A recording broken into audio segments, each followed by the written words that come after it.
tough for me to the last few months, mainly from the surgery and by the way, my knees are doing great. The doctor said that it'll take a year to be 100% recover. I think it's been, well, one knee is about 8 months now, and the other knee is 5 months. And I can feel I'm about 75% recovered.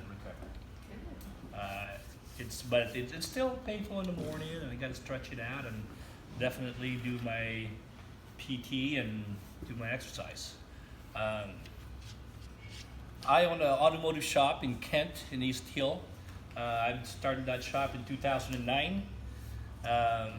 Shortly after, I joined this networking group, and with the help of the group, I'm still around. It's been over 10 years, and we're doing strong. There's always, as a business, it's always up and down. I guess according to the IRS, you could afford not to show a profit for the next 5 years, and I guess Tesla's doing the same thing. Tesla's not really making money, but they have a lot of cash flow. Everything that they make, they put it back into the business and investing in their equipment, investing in their technology. And pretty much I'm doing the same thing at East Hill.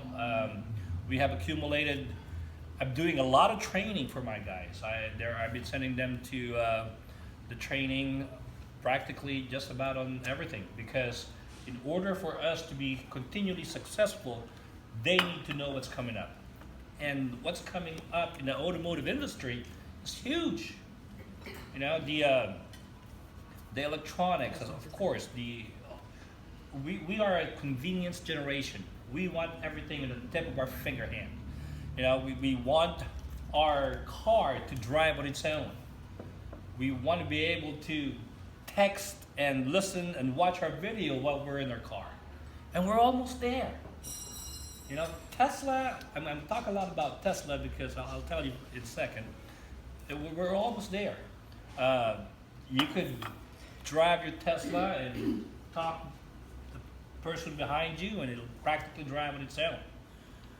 About 5 years ago, Mercedes had successfully made a vehicle and drive that vehicle remotely without anyone in it from California to Las Vegas. So the technology is there. They're talking about the things that's coming up are the interface between the device from our cell phone to be integrated with the car's manufacturer. The only thing that's stopping them is a lot of manufacturers doesn't want Google appearing in their screen instead of their logo. And I think that they're going to eventually get that mergers to come through. Nissan, Chevy, there are the Toyotas and Hondas. Honda's falling a little bit behind in developing the smart car or the purely electric cars. I mean, the Chevy Bolt. 3 years ago, they had made a car that for 1 gallon of gas, it will travel 30, 40 miles.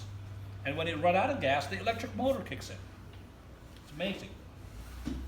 The Nissan Leaf, not in this country, but in Australia, in Japan, a lot of them are outselling their competitors from the gas, or what they call IC, internal combustion engine. There's so many acronyms that have been thrown around now. When I was in Hawaii, it was beautiful. I told my kids, by the way, we're moving down there. We rented a car. There was 8 of us, all my family, and my daughter, Deanna, had brought 3 of her girlfriends from college. So we stayed in the Airbnb, which is amazing. It's a lot cheaper than renting a hotel in Waikiki, and we have almost a 360 degrees view of the entire island for $320 a night. Can't beat that. They have 4 bedrooms, 2.5 baths, with all the amenities. We rented a Toyota Corolla, 2019 Toyota Corolla. I know, why did I rent that? Because there's two of us. We have to rent two cars. And at first I was going, well, no, I want the Wrangler. I'm going to upgrade to the Wrangler. When they told me it's going to be cost $50 a month, my Filipino sides just kicked in. I said, or excuse me, $50 a day. I said, yeah, right. No, that's not going to happen. So I stuck with the Toyota Corolla. And this thing, I couldn't figure out some of the things that he has. You know, they'll tell you, every manufacturer will tell you that their number one priority is safety. Bullshit. Call bullshit on that one. Sorry, but I'll call it what it is. All manufacturers' number one priority is profit. Every businesses, you know, customer second. And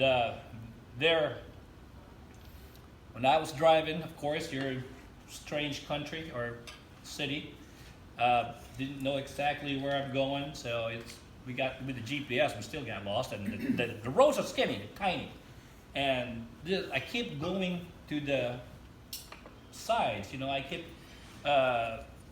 not staying in my lane, and this car will automatically, practically comes out with the hand and slap you and tell you that stay in your lane. Well, it'll beep, and after you do it so much, the beep gets louder and louder. So yeah, it's safety. But but it's gutless. I mean, we loaded that thing up in 5 people and I couldn't get up a hill. But and that's when I found out my daughter drives too fast, because I'm following her and she's pulling away. And when I was down in Hawaii, in Waikiki, there was a Tesla dealership, or just Tesla sales guys. Of course, I got to check it out and stuff, and that's when first thing I asked the guy was, hey, did they ever figure out why did the Tesla caught on fire? Of course, first thing that he tells me, well, the number one priority of Tesla is? Safety. Thank you. And I said, really? I thought number one priority is that sticker price of $95,000. No. But because of that, it brought me to do a little bit more research and did a lot of reading about the electronic cars. Tesla is ahead of its time. I mean, they have, mind you, Tesla have this technology almost 100 years ago. The battery that they have on Tesla is the regular battery that we use in our daily life. But it is spread out through the entire car. I mean, the battery pack on this is about the size of this table, practically the length of the car. And it doesn't have anything gas, it's so quiet. And it practically, like I said, it drives on its own. The still number one problem that all of the manufacturer that experiencing is the charge time. Again, we are still a convenience society. We want to be on the go. We want to be lickety split. If we run out of charge, what do you want in your phone is run out of charge? You want to be able to charge it on your phone, on your car right away. When you're down on gas, you go to a gas station, we are out of there in 5-10 minutes tops, right? So the biggest problem that they're experiencing on electronic car is the charge time. It takes about an hour to an hour and a half to charge the battery. They said that, oh, you can charge it, you know, for if you drive down to about 20%, then you really feel the power is going down, you could charge it to 50% to get you home or to your next destination. But still, that 50% will take about 45 minutes. And that's one of the problems that they're experiencing. But the pitch that they're doing right now is when you buy an electronic vehicle, they call the EV, electronic vehicle, you're changing your lifestyle, which is true, and we're almost there. If you guys look at YouTube Tesla, it has enormous amount of information on how Tesla work and 5 things people love about their Tesla or electronic vehicle, and number 5 top things that they hate. And I'll tell you folks, I'm wanting an electronic vehicle. I like this one guy on YouTube who said, you know, if you're thinking of buying an electronic vehicle, I think your lifestyle you have one electronic vehicle, you still have, and that would not be your primary driver. is something that you know, it depends on the commute that you do. So they're almost there as far as making it a more affordable. And the sticker price is still about, the cheapest Tesla is about 85,000. I mean, that's A lot of money. that's a lot of money, and the savings that you're gonna get, yeah, sure, it's an average person. How much do you folks spend on fuel a year? $100 a week. $100 a week. You do a lot of driving. I do. Yeah. When I have a Ram, I will. $40 a month. $40 a month, a year. So and add 100 to 40. So if you add that up and do the math, you're just gonna spend about almost $4,000 or $5,000, $3,000 average a year in fuel. When you charge an electronic vehicle, you're probably going to spend your electricity bill maybe would go up for about $300 a year. I haven't noticed a difference in mine. See, that's even better. And you have the BMW electric car. Is that it? Yeah. Well, It's a and hybrid. it's a hybrid, but you still have to put gas in it. Yep.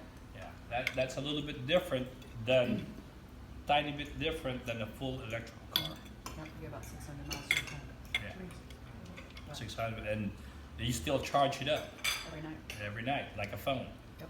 Yeah, and that's what they say is, if you live in an apartment and you don't have the home charger, and eventually they're going to find a battery that's going to last a lot longer. Mhm. But you know, as a guy that's, you know, if you're 50 something, you still want that nostalgic hot rod car, and that's, I don't think the internal combustion engine would go away. You know, there were 30 years ago when I was in school for automotive, they're telling us it's going to go away. I don't think so. It's not going to go away. Mopar, which is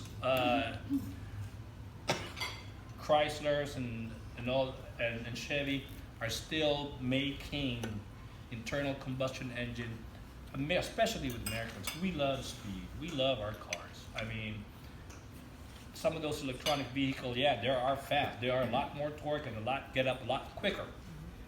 But if you're planning and traveling about 3 hours away, then it's a little bit different. So, and I'm telling my guys, you know, you in our industry, we have to be able to adapt into what's coming in. And the only way for us to do that is to send them to class, read everything that we can. And that's pretty much, you know, with me, yes, I went to school, but most of the things I learned is through what I read on the magazines and what's coming out. And it's good that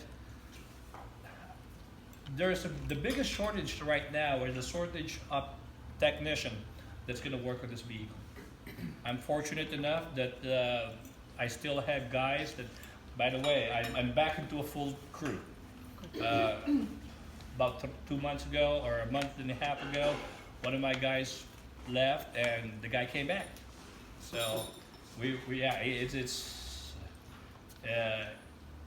and it just came back on time for me to go on vacation, and now I feel very confident. While I was away, they were able to do enough business to pay them and pay the bills. So I'm very happy with that. But still, my new dream now is to be able to make this shop self-sufficient, that I could go for a way to Hawaii for a long time. And by the way, when I was down there, I saw a shop that's about right across the street from the beach. That's funny. Did you ask him when he's retired? At North Shore. Oh my gosh, North Shore. Did you feel at home on North Shore? Oh yeah, I did. It's amazing.